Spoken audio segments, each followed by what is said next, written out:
Oh, it broke up. How are you? I'm doing really good today. Uh, Now you, this staying in from this quarantine stuff yeah. is just driving me insane. No, that's a question I've got actually. Now you're in Texas. You have how many acres do you have attached to your house? Attached to my house, I have three. Can you go Um, in those? Can you use those? oh yeah, yeah, yeah. And then beside me, I have 150 acres that Okay. I lease.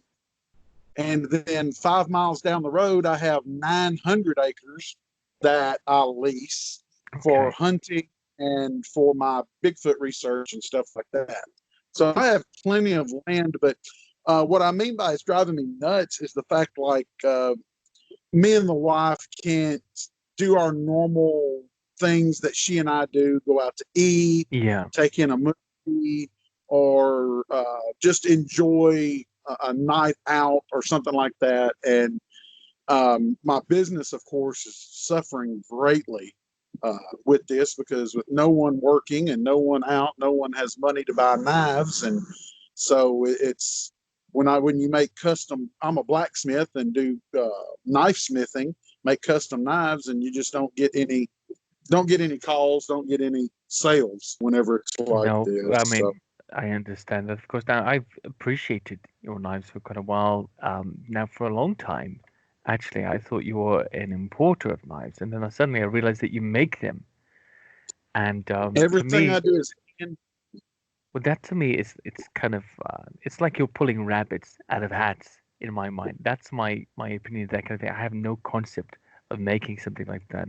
Wow, One I'm working on right now for a wow. fellow Bigfoot researcher, Paul Ragsdale. Working on that and going to use this is ibex horn, Uh-huh. and I'm gonna put ibex horn for the handles, and everything I do except for the handle materials is reclaimed materials. I Okay. recycle old saw blades, leaf springs out from under vehicles, Uh-huh. uh, files. This one right here started its life as a farrier's rasp. Wow. um, I don't know if you have farriers in the UK, Not so um, much anymore. No.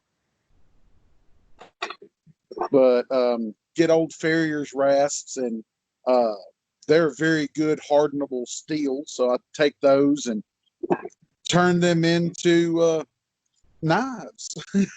Look, it's a huge talent, and you've got nothing but my admiration for it, really. Anybody that can make anything with their hands, in my mind, is something that I respect. It's just because being a city boy this whole time, my whole life, everything, those types of pursuits, uh, they're just unknown to me. It's not something I've really ever had to do. My outdoors experience, for example, is it started with camping and things like that in Wales, and moved out to my own personal expeditions.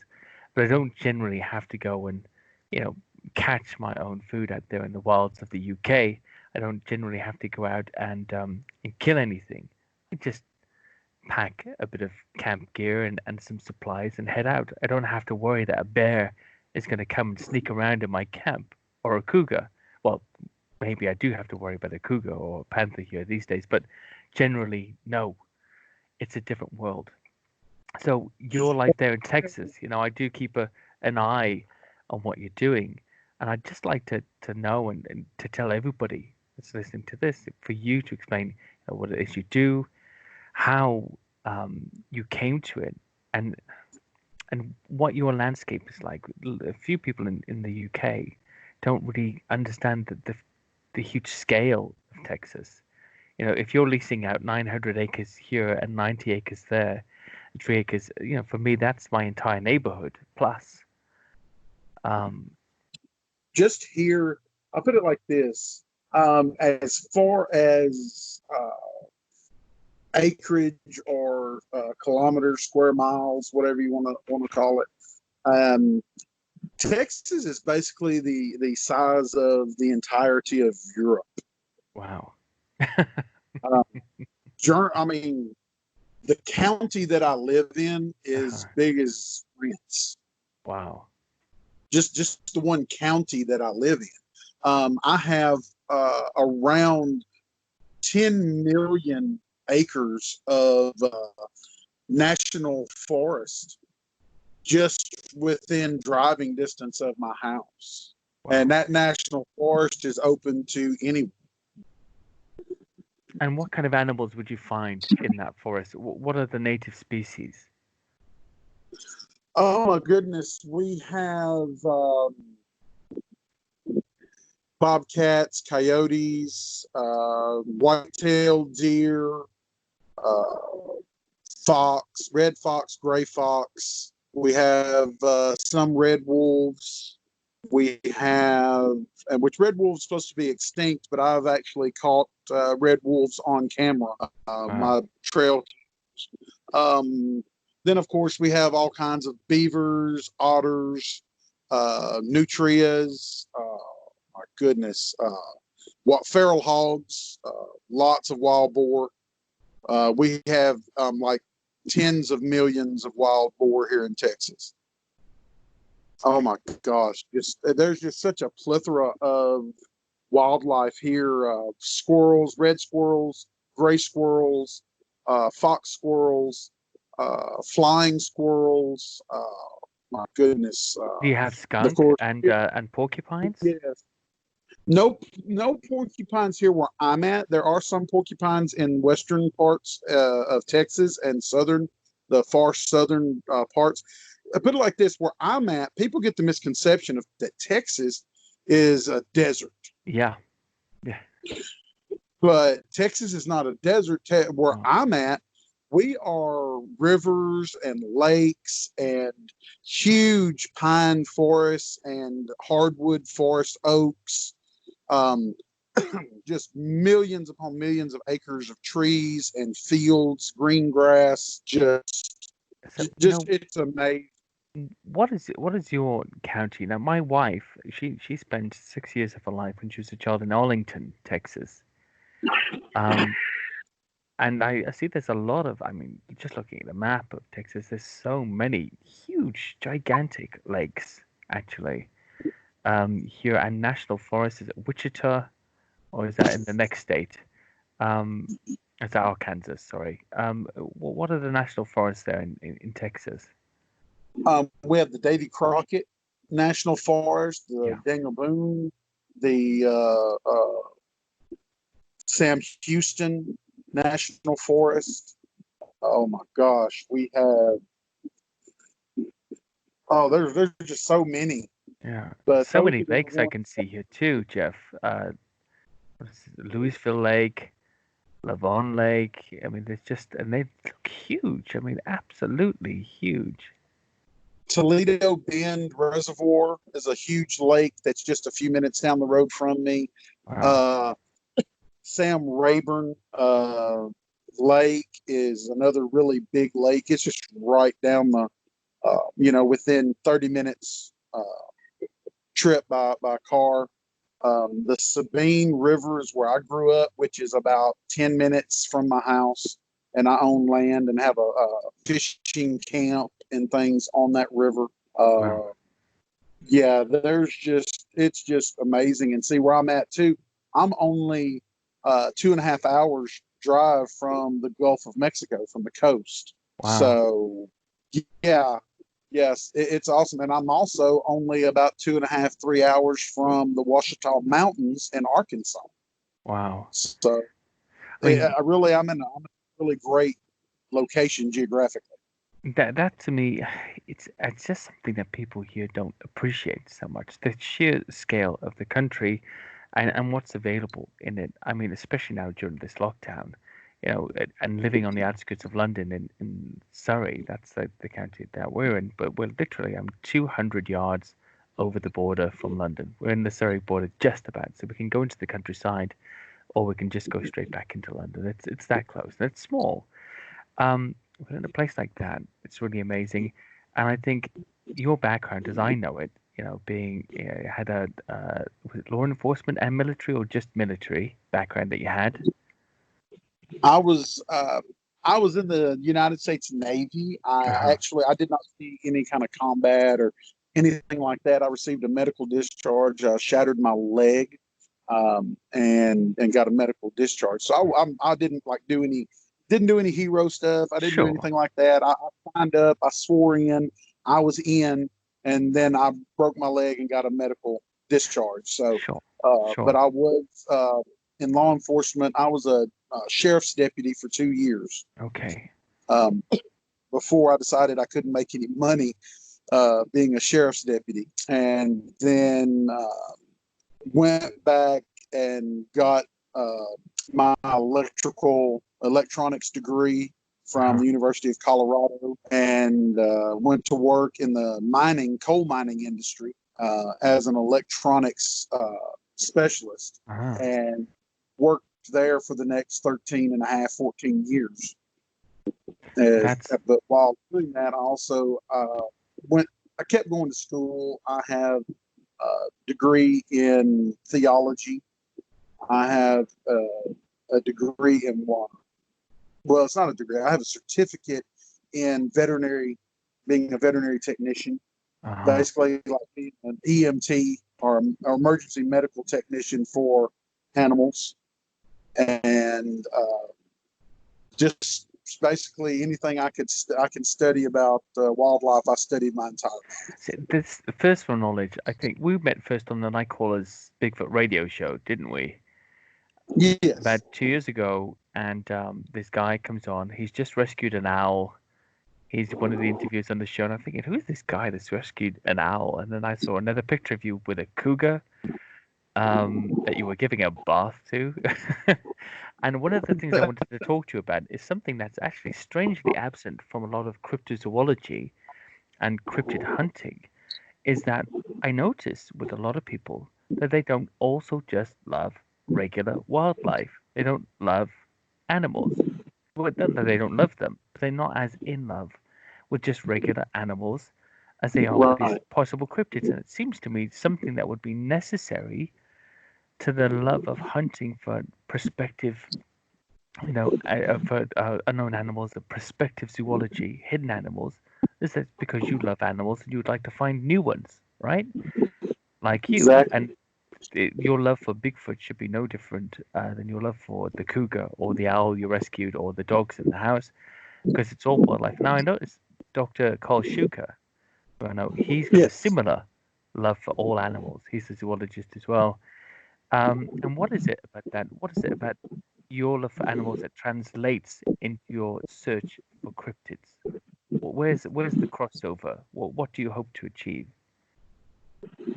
You know, my love for cryptids came about from my own personal sighting, my own personal interaction with a creature. That, when I was a kid, there there was no shows on TV except for the old Leonard Nimoy show In Search of, that even talked about any kind of strange animals. So everything was regular animals. Mutual of Omaha's Wild Kingdom was a show that came on here in the States. I don't know if it ever came on abroad, but a gentleman named Carl Perkins, or oh gosh, I think his last name was Perkins. Anyway, excuse me if I forget his first name, but it just instilled in me a love. They would go out. This is back in the 70s. They would go out and go and look for polar bears, and they would go and look for moose or different animals that, of course, being here in Texas, I didn't have. So I would watch that, and it just gave me a love for animals. And I grew up in my family. We are hunters. We hunt. We eat what we hunt. About 80% of the food that my family eats comes from I either hunt it, grow it, or catch it. That's just the way we are. And it's not doesn't mean that I hate animals because I hunt animals. I'm the guy that might hunt a white-tailed deer, but at the same time, coming home from hunting, if I saw one with a broken leg, I would be stopped on the side of the road, catching it to put it in my truck to bring it home to fix its leg. because there's a difference between harvesting an animal to go on your table and enjoying a hunt than being heartless. Mm-hmm. You know, anyone that is a true hunter would never want to see an animal suffer ever, and they know the difference between conservation and just being a total jerk and killing something just to kill it. You know, Yeah. it's that's something we would never do. But you know, I grew up loving animals, and I lived when I was a little kid. Our closest neighbor was many, many miles away. There were no children to play with. We lived on a big farm, and I had my dogs, I had cats, and I had a pet fox growing up. I had a pet raccoon growing Wow. up. The animals were my pets, and I spent all of my hours in the woods. And I learned how to trap and build, you know, snares and things like that in the woods and catch things. Also learned, you know, found baby birds that were knocked out of nests, and I would get them and bring them in and raise them until they could fly and then let them go. Um, got in trouble many times for raising mice. You know, my mother would come into my bedroom, and I would have a box with a bunch of little mice in it I had found, and I was raising them up. She's like, "Oh my gosh, you know, get those out of my house." But you know, I just everything about me growing up and what we did instilled a love for the outdoors Mm. and for animals. And that transferred when I got older and had my experience with seeing my first Bigfoot creature. And I had to know. That curiosity in me was okay, you know, I was 15 years old at the time, and I had been in the woods for those entire 15 years. Never had I seen anything like this, never had I heard anything like this. So when people say, "Oh, I've been in the woods my whole life and I've never Mm. seen one," well, so had I until I did. You know, I those same woods that I've had my first encounter, I had been hunting with my father since I was old enough for him to carry me.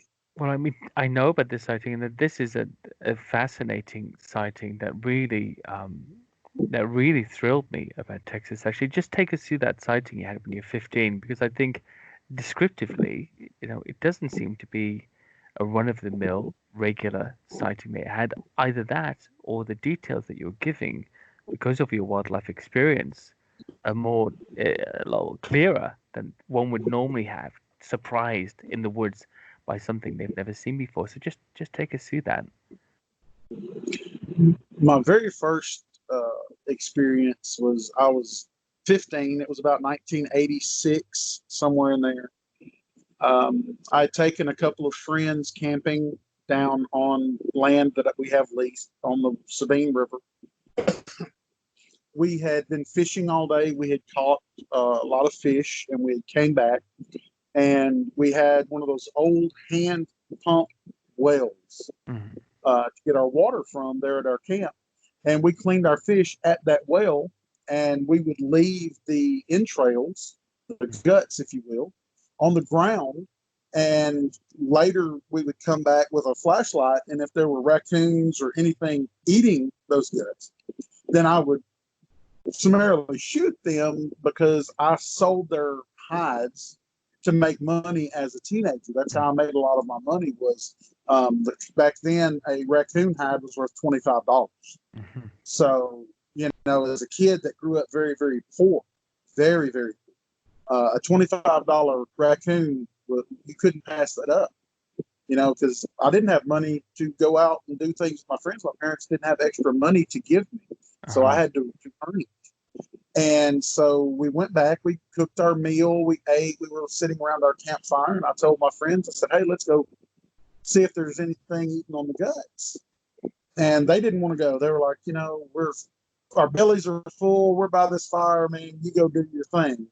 So I got my 22 caliber rifle and my flashlight. And everybody remembers back in the mid 80s what the flashlights were like. They Mm-hmm. weren't these really high lumen, 800 lumen, 1000 lumen lights. You had a flashlight or torch, I think is how you Yeah, call it there. the torch. Yeah. That took 3 small C-cell batteries and had a yellow bulb, that you might could see 20 feet with. They weren't. That's the truth. You couldn't Yeah. afford. You couldn't afford the expensive lights back in those days. Yeah. So I had a flashlight like that, and I walked about 100 meters back to that well. And as I got close, within about 20 meters or so of it, I saw something big, hulking, something kind of over the gut pile eating. Well, I immediately thought that it was either a couple of raccoons or a feral hog, a wild hog, a boar, eating the entrails. So I raised my rifle with my light and I inched my way forward. Well, it saw me and it stood up on 2 legs. Wow. Now, we do not have bears here in East Texas. We have the occasional bear, but seeing a bear here in East Texas is almost as rare as seeing a Bigfoot. Mm-hmm. So bear was not in my mind. This thing stood up on 2 legs. I thought it was a human being. I thought it was somebody playing a joke on me. Because we have one road that leads into this property and one road that leads out. That's it. We were behind 3 locked gates. So no one had come in, and we were miles back down in here. The only other way was if someone had came up the river by boat, and we heard no boat, and somebody would have had to have paddled for 10 miles up that river to get to us from the nearest habitation. So I spoke to it. I said, "Mister, I don't know who you are, but this ain't funny, and I'm scared. I will shoot you." It just looked at me. I've got the light shining right in its face, and I said, "Mister, I don't know who you are, but I'm going to kill you." Never made an expression. Well, this is not some 10-foot, 12-foot tall hulking beast that you hear a tale about. I've never encountered that with Bigfoot. What I've encountered is very large on the human scale of size, but very human, between 6 foot and 6 foot 5 inches tall. Okay. Probably in the neighborhood of 240 pounds, 250. Lean. I'm a very big guy, and at that time, I was a football player, American football. I'm 6 foot tall, and at the time I weighed about 200 pounds myself. Okay. So this thing was not that much bigger than I was. But looking at its face, if you've ever seen any of the old footage from back in the early 1900s of an Australian Aboriginal, very early, some of the photographs of them very early, very broad nose, very dark mahogany skin, white jaw, very lips, very prominent lips, higher forehead, but not that conical head that you hear about. The fur was not thick. Now, this is Texas and it's summertime. It's 110 degrees during the day. If anybody tells you that they have seen a Bigfoot in Texas in July with long, thick fur, I wouldn't believe them, because no animals in Texas has long, thick fur in the summertime. They would die from heat. Because we're talking, it gets up to the triple digits on a daily basis in June, July, and August here in Texas. Humidity is in the 80 to 90% every single day. So this fur was sparse, but you could tell it had been wallowing in the mud because the fur hung with mud clumped in it, kind of like what you would see like dreadlocks or like any animal with longer hair. If they'd been in the mud kind of makes that hair clump together. Yeah, kind of matted. Kind of matted look. And I spoke to it the 3rd time and I said, "This is not funny."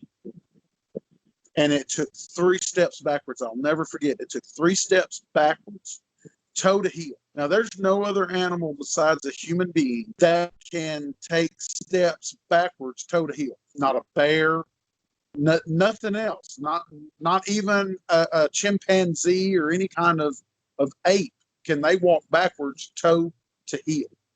This walked backwards, toe to heel, 3 steps, and those 3 steps had it standing in the wood line, right in the edge of the woods, in the brush. And at that point, it turned and walked away, and I listened to it walk away. Wow.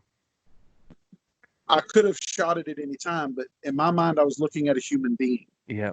Yeah. It did not look like a monkey. It did not look like an ape. It did not look like a gorilla. It looked like pictures you see of an Australian Aboriginal or something like that. Was the skin dark like that? Was it? Yeah, Was there? yes, the skin was very mahogany in color, Mahogany. very dark.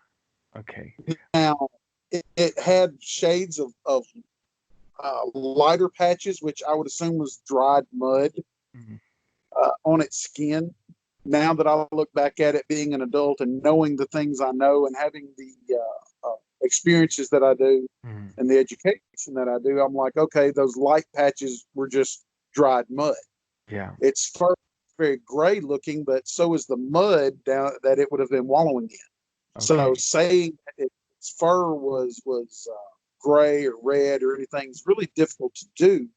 Because and with a nightlight also, with an old style flashlight with the yellow bulb, who knows what tint that could give to the whole situation.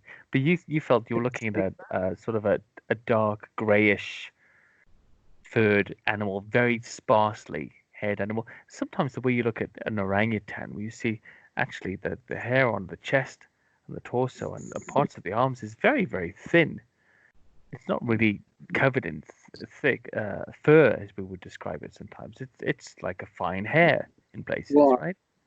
And at the time, I wasn't as much worried about looking at its fur, its arms, its legs, its things like that, because to me, this was a person that could pose me danger as a teenager.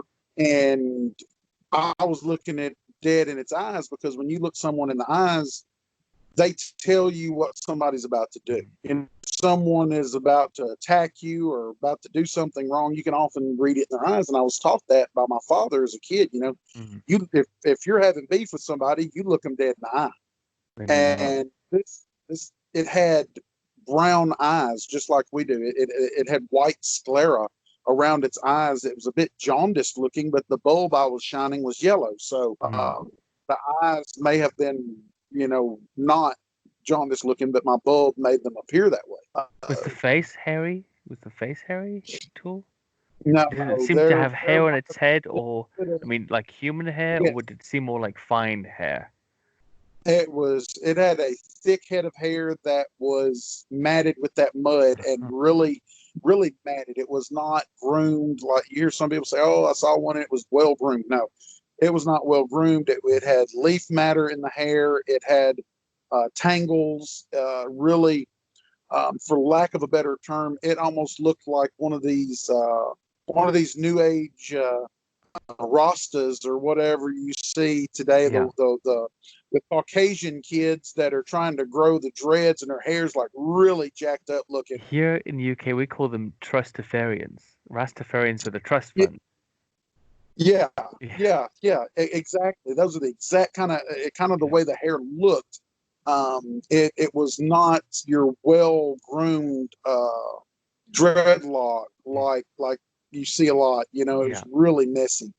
But that's the only hairstyle, and it wasn't dreadlocks, but that's the only hairstyle that I can kind of clumpy, draw an analogy. matty hair. Would you have said the hair on the head without the clumps, without the mats, would it have been straight? Would it have been naturally curly or wiry? Did the hair look smooth on the body or curly in any way? Did you notice anything like that? The body, because of the mud that was clumped in the hair, and what hair was there was fairly long.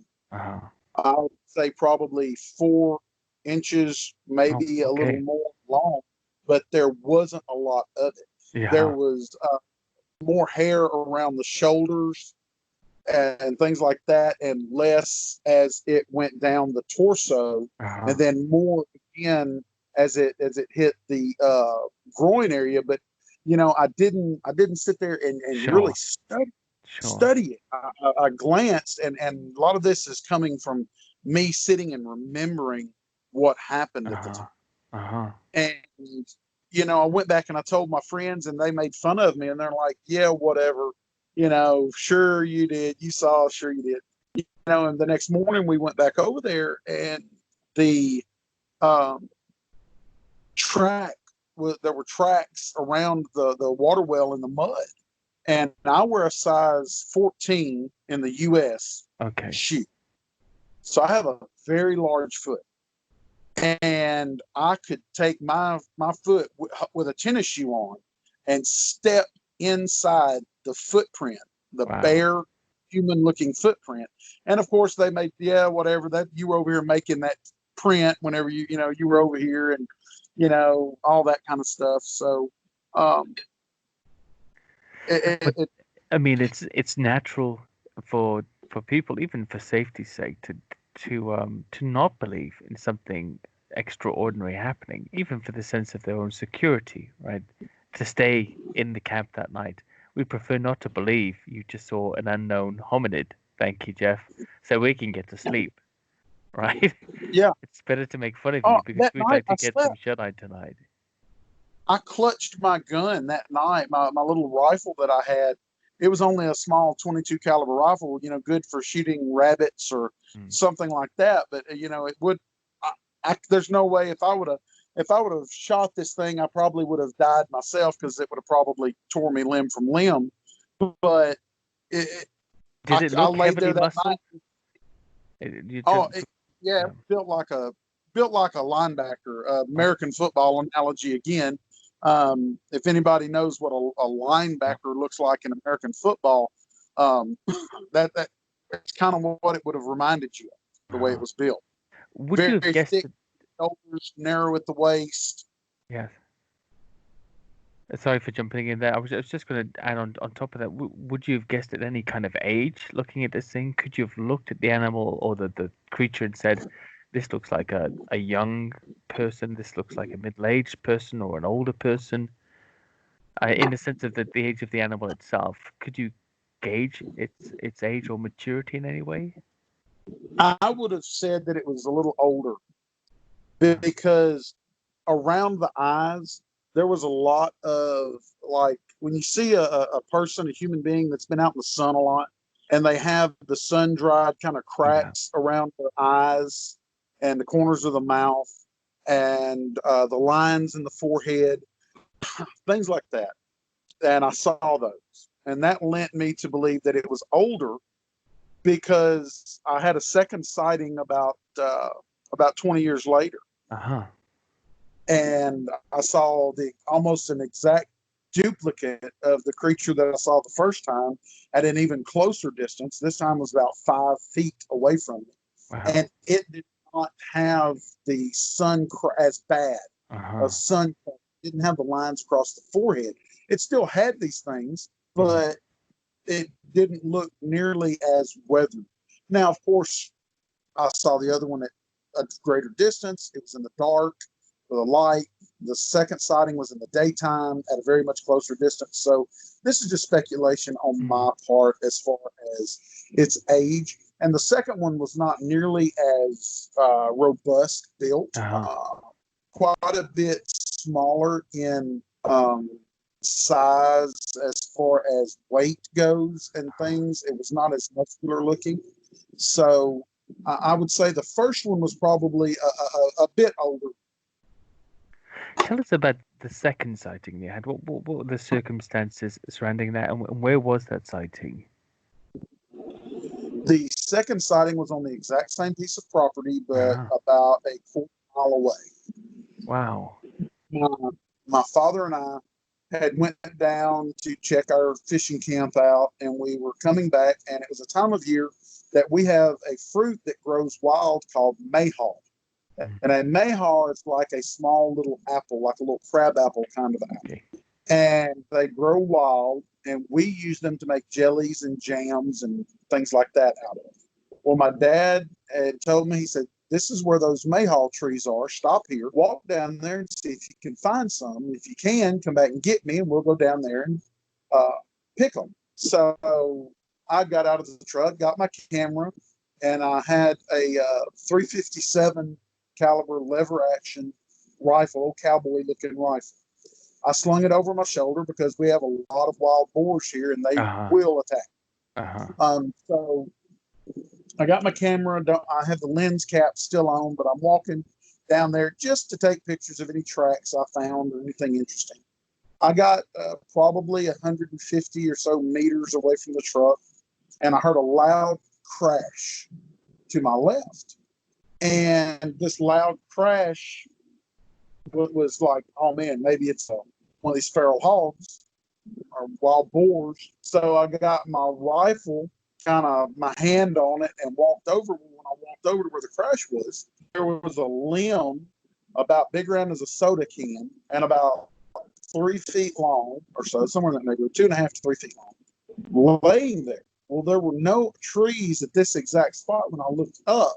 There were no trees with a limb that big that it could have fallen from. So as I'm standing there looking at this limb, a loud thud behind me, and where I'm walking is an old dried up, what we call a slough bed.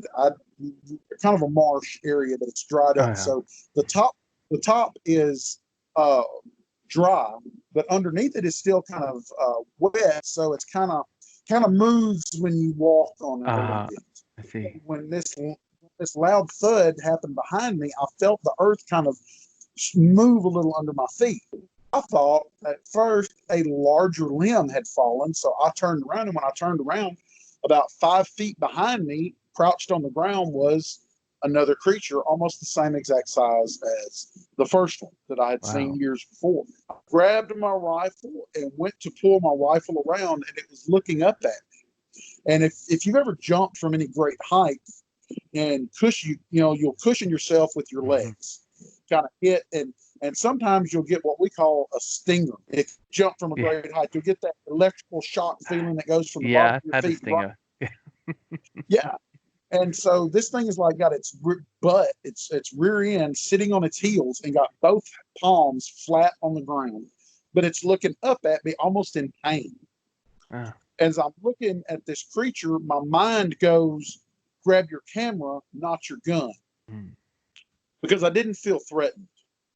And I grabbed my camera, and this is all happening in a matter of seconds, and I snatched the lens cap off of it, and when I let go of the lens cap, it falls, and it hits the side of the camera, and it makes that sound like when plastic hits metal or plastic hits, it's kind of a little tink sound, and it made that sound, and it's like when it made that sound, it decided, I'm getting the hell out of here.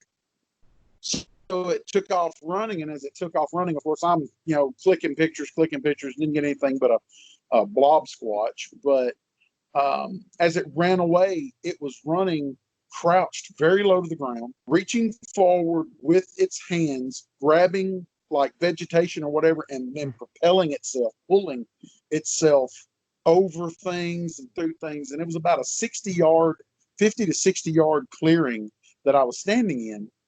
And it went from zero, crouched on its butt, to gone, out of sight in like 3 seconds. I played college sports. I played college football. I played with a lot of players that were very, very fast, ran 4.3 second 40-yard dashes. And this thing could have smoked every one of them. It could have outran the swiftest of players that I had played. And once it was gone, I was like, wow. And so I looked up in the tree that was there, and there was like a fork in the tree, a natural fork. This tree's probably huge oak tree, maybe 4 feet around at the base, so it's huge. But about 20 feet up, it forked, and it made a natural saddle right there, where something could have climbed up there. It could have sat there comfortably. Nice vantage point. Yes, my theory was, though, that fruit grows down that trail. That trail I was walking on had just a lot of deer tracks and boar tracks and just all kinds of animal tracks going down that trail. And I feel that it was sitting in the tree, had that stick in its hand, and if a group of hogs or deer or something had walked down that trail, it was going to pile out of the tree and bang it on the head with the stick and drag it off for supper. But me being down that trail, I don't think it saw me as, I think it just wanted to get away from me and it Mhm. distracted me. And I don't think it planned on when it jumped out of the tree getting that stinger Ah, and had to recover its faculties for a few seconds before it could run away. see now this to me, this is what I would call a very important mundane detail in the sighting, the stinger. These are things that when people have had weird experiences, they never think of. Um, and the mundane detail that's so important to the qualification of a sighting, and yet a faker, a hoaxer would never think of making up. That's the kind of thing I like. When you said the sting, I was like, I like that. That to me, if I received that from somebody I didn't know, Jeff, I'd say, wow, that's a good detail. Keeping this, I like this sighting. The stinger is the qualification point. It's the important mundane detail that people don't imagine. Now, in regards to these animals, you've seen two very similar. They don't exactly match all the other Bigfoot reports in the US, but then Bigfoot reports in the US seem to be marginally different from region to region anyway, don't they? Have you have you in your search for Sasquatch, have you been to other parts of the US looking for it, or have you heard of very varying and different Bigfoot type reports, descriptively different reports within the state of Texas? I try to stay in Texas because we have such a huge geographical area here in Mm, Texas.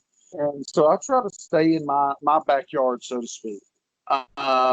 Mainly because before I would run off to the Pacific Northwest or somewhere like that to research, I really think that I need to have a really tight grasp on the research in my own mm. area.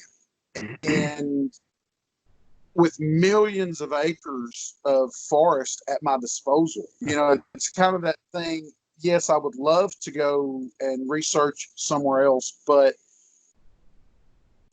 there's almost no need for me to Yeah. because here, we have a lot of different sightings.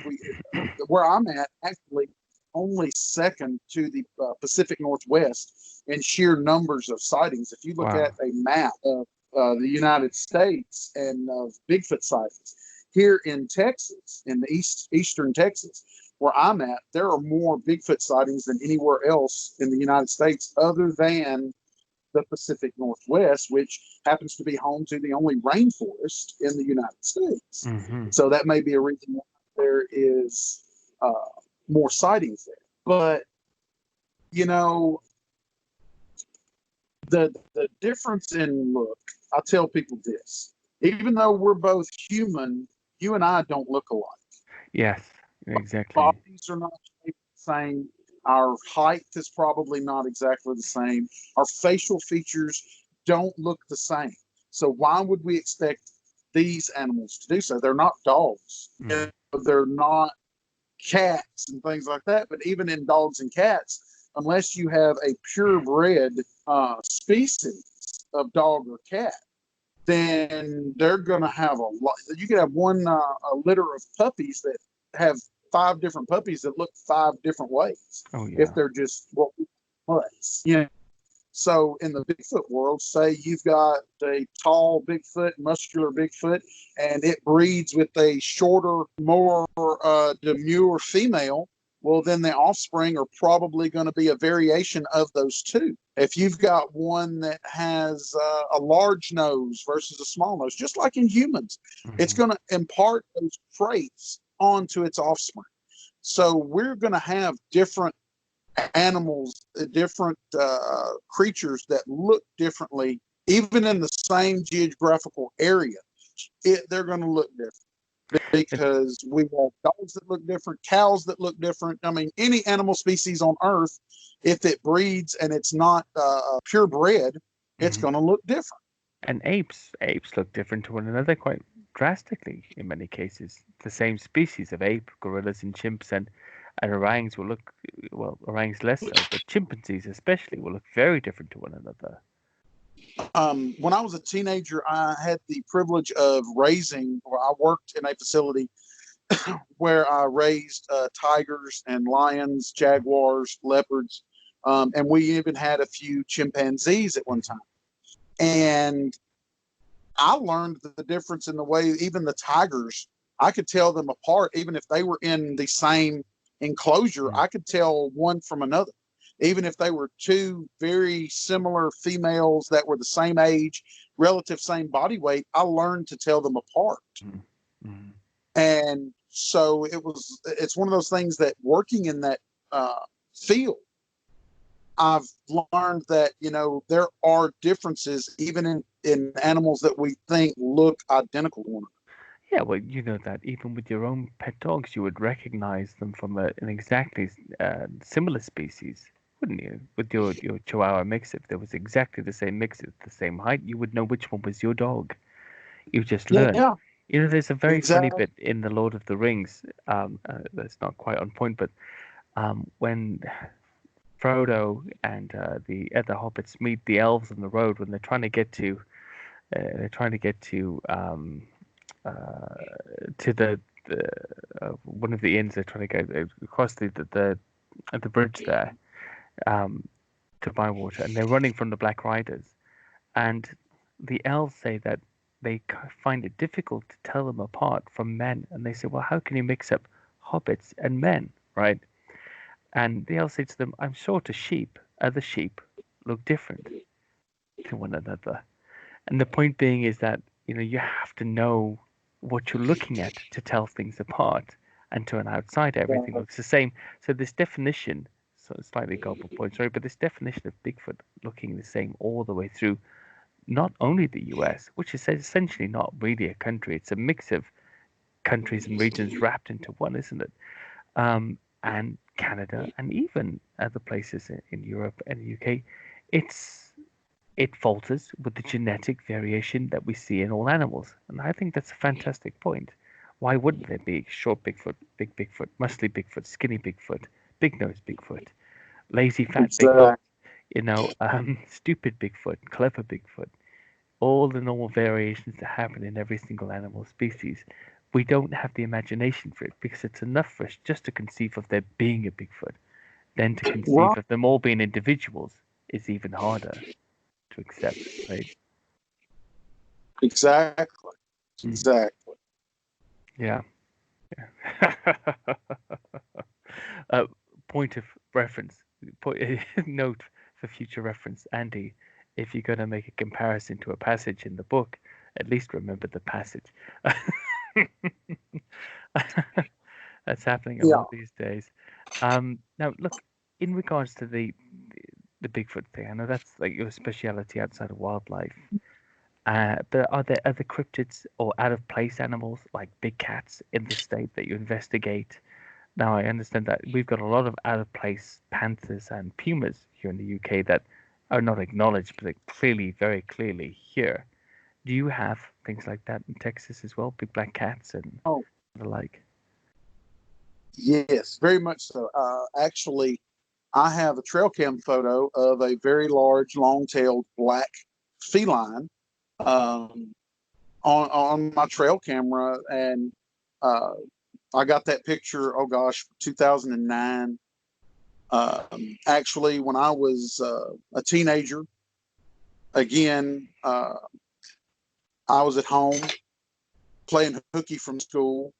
My mother came in my bedroom and she said, one of the cows, we raised cattle on our farm. And she said, one of the cows has had a calf and it's drinking water at the pond. You need to go check on it. And I laughed and I said, Mom, if one of the cows had a calf, she's not even going to bring that calf out of the brush for a few days.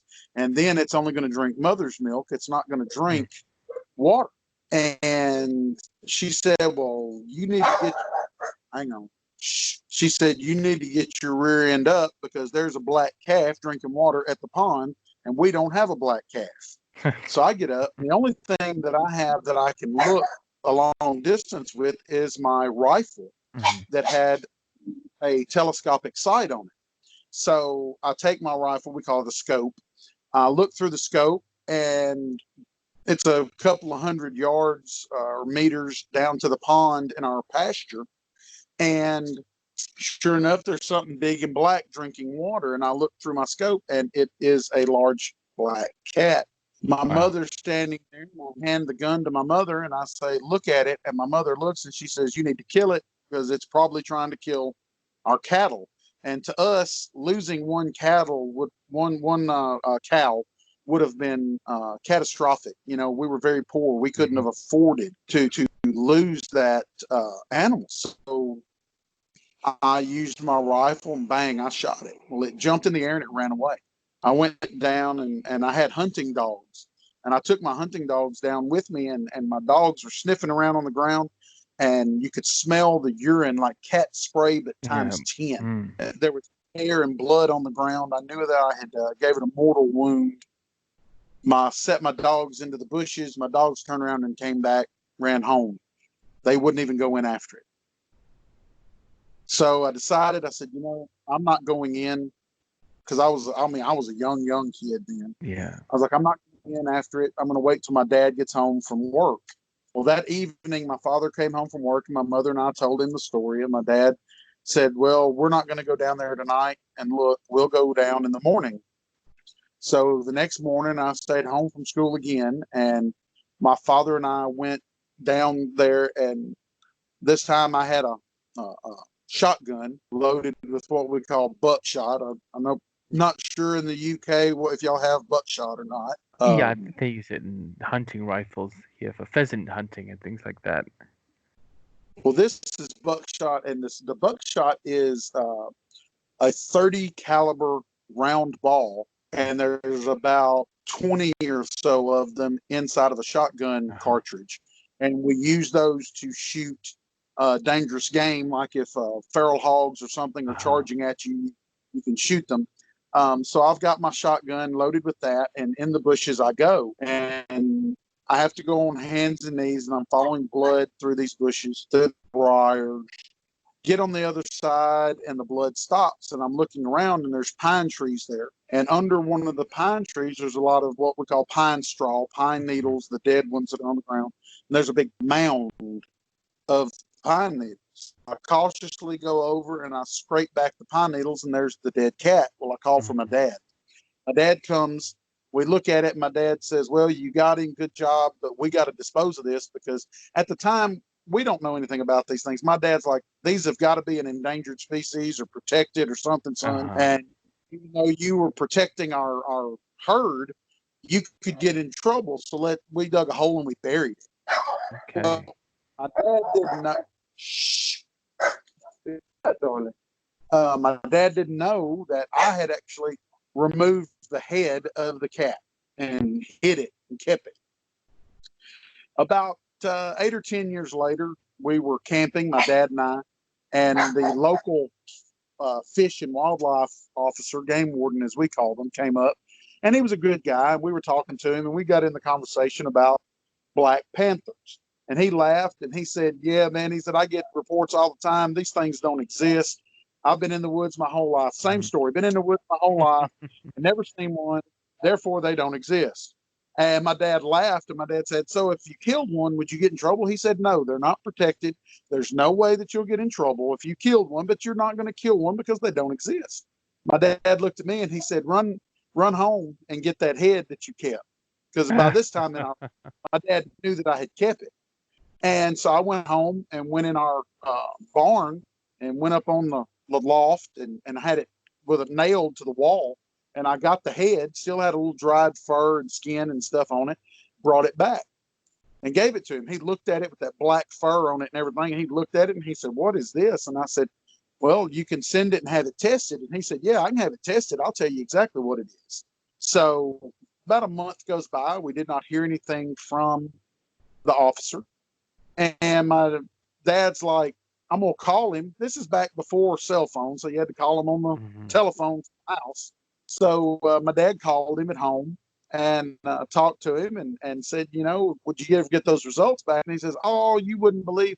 I left it in the back of my truck, and my dogs jumped up in the back of the truck and got it out, and I don't know what happened to it. Anytime you have something like that and you try to get it tested, it disappears. Yeah. The reason, and people ask me that, why would they do that? Well, the reason being, because it would kill our local economy. If you found an endangered species or a new species on a piece of property, doesn't matter whether that property is private or public, then all of a sudden a large chunk of that property will be what's called eminent domain, and it will be turned into a research area and a protected area for that animal. You can't drill for oil. You can't raise livestock on it. You can't develop that area for housing or businesses or anything. So you're talking about possibly millions of dollars worth of economic downfall if you find something like that on your property. But do you think this is a descendant of an escapee? Surely a melanistic leopard or jaguar or something like that. I honestly believe that I have two theories. One is, of course, an escapee, because, back in the 70s, 60s, 70s, things like that, anybody could own anything they wanted. Same.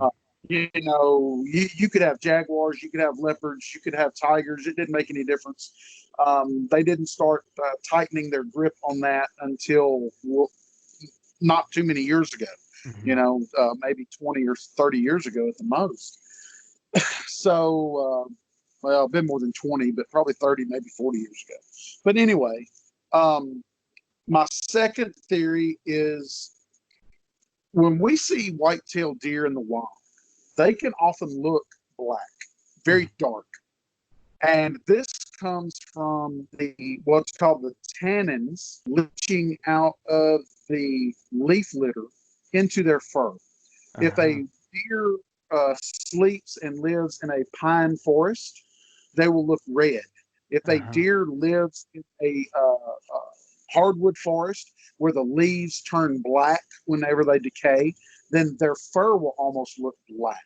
Okay. So another thing is a lot of these are, I think, are relatively just misidentified cougars that their fur has gained the color from the tannins in the leaves.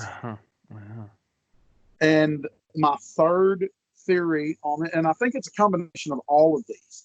And my third theory is I think we have some interbreeding between feral domestic cats that often throws a very large offspring. I've been to people's homes and seen 20-pound house cat. Same. Exactly. I have been different places and saw very large domestic cats that had you seen them in the wild, you would have said, "Wow, look at this thing."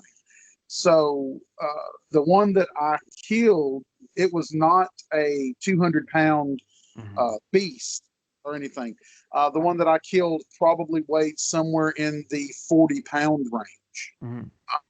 So I honestly believe the one that I killed was maybe an offspring, a mixture of breeds, maybe some sort of hybrid between escaped or let loose felines that were, who knows? But I know that it was real. I know that I killed it's it. possible.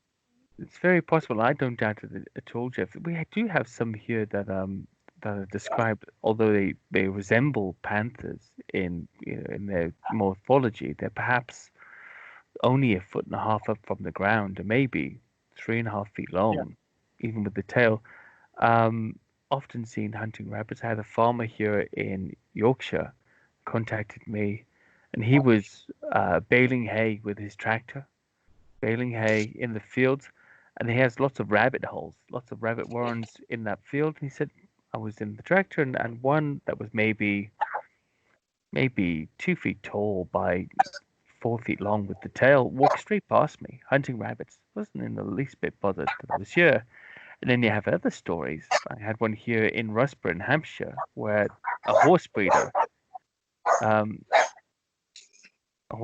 a lady here had gone to pick up a hay consignment for her horse at a local farm at night. Nobody's there. You just sort of drive in, you have an account, and you pick up your hay and you leave. and they had the full floodlights on. It was November 2017, and they saw a large male panther strolling towards them. Saw it close enough to see its genitalia. She said that was around about waist height. She was 5'8" and around about 5 feet with the tail. So have all different types, and we even have panther type sightings that seem to have pointed ears. Yeah. And of course, there's the Savannah cat craze now. Everybody wants these Right. designer breeds with these, these wild mixes, and they get too wild, and people let them go, and then they appear in the British newspapers. Somewhere along the line, you can see what it is from the start, but it's Yeah. clearly 3 times the size of a normal cat. That's for sure. Exactly. Yeah, so I think all of these things, but here it was because of this Dangerous Wild Animals Act that we had in 1976. The stipulations for how they should be kept were too expensive, and people let them go. I've spoken to people that let them go, and they've done quite well. They're the only predators in the entire country, so they're doing okay. I mean, for how long has there been the legend of oh gosh, what is it? Beast of Bodmin Moor. Yeah, Yeah, exactly. that's There's about been that's there's about been it. books written, movies made, Yeah. television shows. There's that has just went on for forever. I mean, that's a namesake, just like Nessie, but it's the least of them, really, and one of the least seen. It's so prolific now. And last year was because it was incredibly hot in the summer. There was a lot of sightings where it was assumed that because of the heat and because of the lack of tree cover, they were being sighted more. They were coming out further and further to find food, and there was a rash of sightings all over the country of really large cats. They're getting more bold too. But generally speaking, problems with people are very minimal because we have so many prey species here that are easy to catch. They don't really need to look at people. Who knows what that will be in the future? But for the time being, it's okay. People are seeing them. Occasionally, they're intimidating. They're walking people out of the woods from time to time. Some people have been chased with dogs. My first encounter with them actually was in a place called Crymych near the Preseli Mountains in Wales. I was staying at an ex-girlfriend's house, and there was a lady staying there from London. There was a friend of her mother's. It was over the Christmas period, 1999, and she went out onto. It's not as rural as you. Perhaps the next house is 5 or 6 miles away, and the mountains are just there. So they went out. She went out at 5 in the morning to smoke a cigarette on the porch. She lit her cigarette, and 10 feet away was this large black panther just watching her. And she froze and kind of looked at it, and it watched her for 10 or 15 seconds and just turned and walked away. And we spent the entirety of the next day looking for it. Of course, it was me, so I was going to try and find this thing stupidly, creeping into dens and all this kind of business. Yeah, they're out there. Now, just before we wrap up, and I know we've got to go soon at some point. I know you've done a lot of filming, a lot of documentaries. You were with some really great presenters and producers here. Do you have anything in the pipeline that people can look for? Where can people find your work, and how can they get involved in it? Well, I was lucky enough. I just directed my first movie with David Ford. He wrote a movie. I don't know if anybody's seen the first one that we did was called Something in the Woods, and I was a consultant on that movie. Then he offered me the opportunity to help him direct his second Bigfoot movie, which is called Man versus Legend.